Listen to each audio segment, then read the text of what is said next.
Good morning, it's Wendy Jacobs with another quick video, and this time I am responding to a question that was asked to me from Danny. And Danny asks, Wendy, how do I not allow other people's negative energy to influence me? Good question, really good question. And I've got a couple of answers here because often, right, we could be in a really great place, in a really great place, and someone comes along in a bad mood and they can influence the way that you feel. This happens a lot, especially if you're not prepared on how it is that you're going to respond to that person. Often if we're not responding, we are reacting. Yeah, we're just reacting on whatever emotion that person inspires in us by their behavior. So essentially what's going on here is that we've become, or we're acting from the effect of the other person. They now have influence over us. Our behavior, our response, our emotions are now a result of how they have influenced us. Now you want to flip this around so that now you're accountable and you're responsible for how you want to feel in your life. This is probably one of the most empowered ways you can ever choose to live.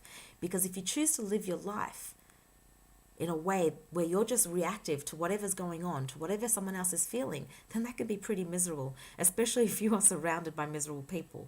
But by being intentional about what it is that you want to feel and learning how to influence that, and you've got to go back on some of my previous videos to get an idea of how to do that, learning how to influence the emotions that you want, practicing that, so much so every single day, every single hour, every single minute, every single moment, as often as you can, until it just becomes who you are. That it doesn't matter what someone else throws at you, you now respond in a way that is you in your core, right? Because otherwise, if you don't practice that, yes, Danny, you will be at the effect of the other person, and they will likely influence you in a way that doesn't feel good if they don't feel good. Okay, let me give you a little bit more here. So what do we do if this person has already influenced us and we are in a negative place? Now, we do feel shitty, we do feel upset, whatever they've done has influenced how we feel. There's many ways out of this, okay? A few tips, and again, lots of videos on this that you might have to refer back to understand how to do this a bit more deeply. Selective remembering. By choosing to focus on what that person did that upset you, you're choosing to focus on something that upsets you. Selective remembering allows you to feel what you want to feel. If you've had many interactions with this person, I'm hoping there are some good ones that you can choose to think about. Compassion. Often hurt people. Yeah? Their emotions, the way that they're reacting, the way that they're operating the world, rarely has anything to do with you, but what's going on with them at a deeper level. And as a result, their behavior is showing that. So having compassion, having an understanding of, this is not about me. That person is hurt.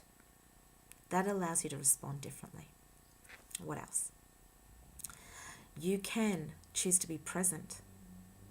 By choosing to be present, you are letting go of the past.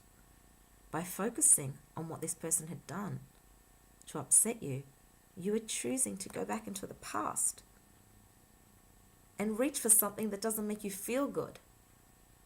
That makes no sense unless you want to continue to not feel good. So come back to the present, exercise the emotions that you want to feel, and continue from that space moving forward. Okay? What else? How else? Okay. I want you to have a little listen here. All of our emotions are here to serve a purpose to us.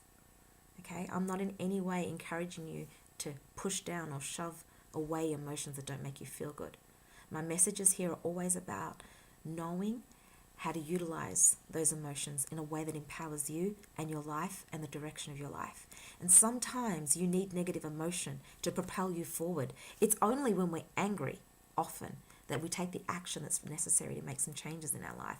It's only when we're hurt that we actually feel, this doesn't feel good, I've got to do something. It's only when we're depressed that we feel so stuck and so lethargic that we need to create a shift. So negative emotions are a call to action. Negative emotions are not your natural way of being. They don't feel good.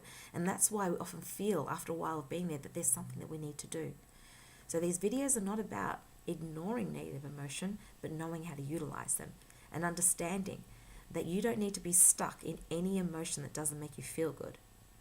Right? Because that is an illusion. If you're stuck, then it's because what you're doing is keeping you stuck. And there are many options to get you to a more resourceful place where you can then deal with whatever it is that's bringing up these emotions for you. Okay. Now, there's a lot of complexities, I suppose, or simplicities also in this answer. I hope it's been helpful to you and that you're able to grasp something from my answer. As always, live consciously and filled with love. Have a beautiful day. Bye-bye.